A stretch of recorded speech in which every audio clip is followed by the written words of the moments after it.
Today I'm going to be going over my reading wrap up for the month of May. I finished 6 books this month, and I'm also going to do a short TBR at the end of this video. The first book I read was King of Envy. The only other book I've read in the series is King of Greed. This book follows Vuk and Ayana. Ayana is in a fake relationship with her friend and they're about to get married out of convenience, and in exchange for that he will give her money. The reason she needs the money is she's trying to get out of her shady modeling deal, and this is how she's going about that. I think it's Vuk. It's either Vuk or Vuk. I'm sorry if I'm saying it wrong. He is best friends with the guy that she is going to marry, and he doesn't really trust her, but as he gets to know her, he starts falling for her. I gave this book 3 stars. I think it's a standard Anna Huang book.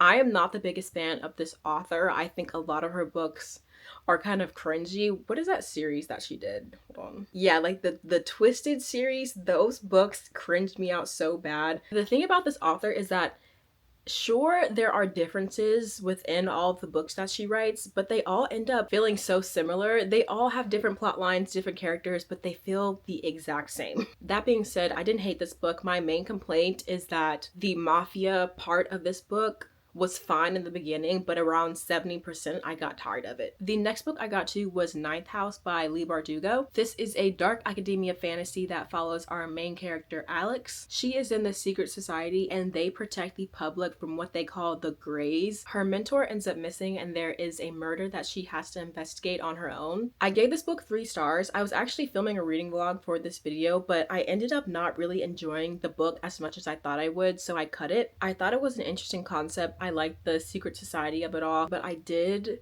get bored at some parts. Sorry.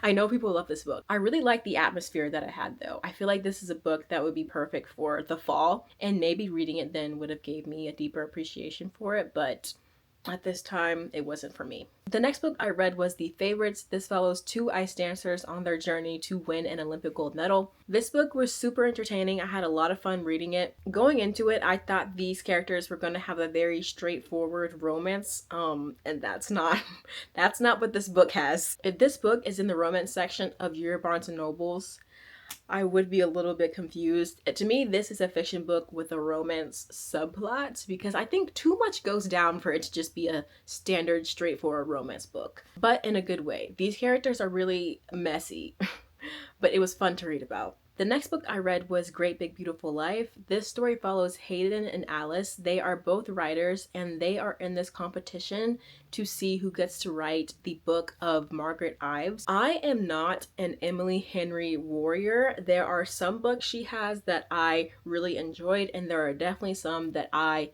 did not.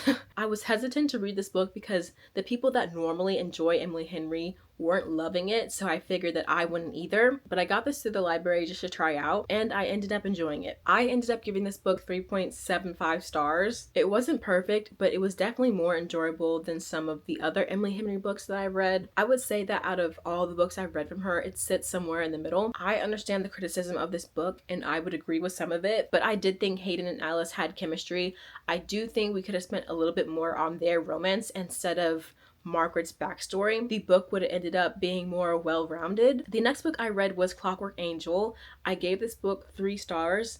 Not going to talk about it here. I'm filming a separate thing, but that's my rating for the first book. The last book I finished this month was I Hope This Doesn't Find You. This book follows Sadie and Julius. They are school rivals. They are always in competition with one another to be the top student at this school. And Sadie does this thing where if she has a problem with you or she's annoyed, she will write you a hate email, but she won't send it. She'll just keep it in her drafts. But one day, all of the hate emails she has compiled throughout the years gets sent out to everyone in the school. And the person who has the most hate emails is Julius. So then the story kicks off from there. I gave this book 3 stars, like a happy 3 stars, maybe a 3.5 stars. I thought it was a really cute YA romance book. If you're looking for something light and sweet, I would recommend this book. Now for the June TBR, not a lot of books are coming out that I'm interested in, so this is mainly going to be a catch-up month for me. The first book that I know is coming out in June is Atmosphere by Taylor Jenkins Reid, and all I know is that it's about people going to space. I think it's a fiction book,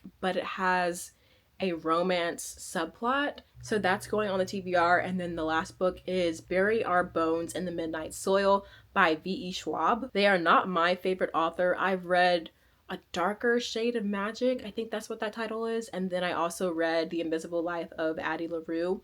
And I didn't really love either of those books, but I heard that this book was a sapphic love story about vampires. So that sounds interesting. My interests are piqued. I will be seated for that book. And that's all that's going on the TBR because I have books that I need to catch up on. That was all for this week's video. I hope you enjoyed it. If you did, please give it a thumbs up, and I will have my Instagram and my Goodreads below, and I will see you guys in my next video.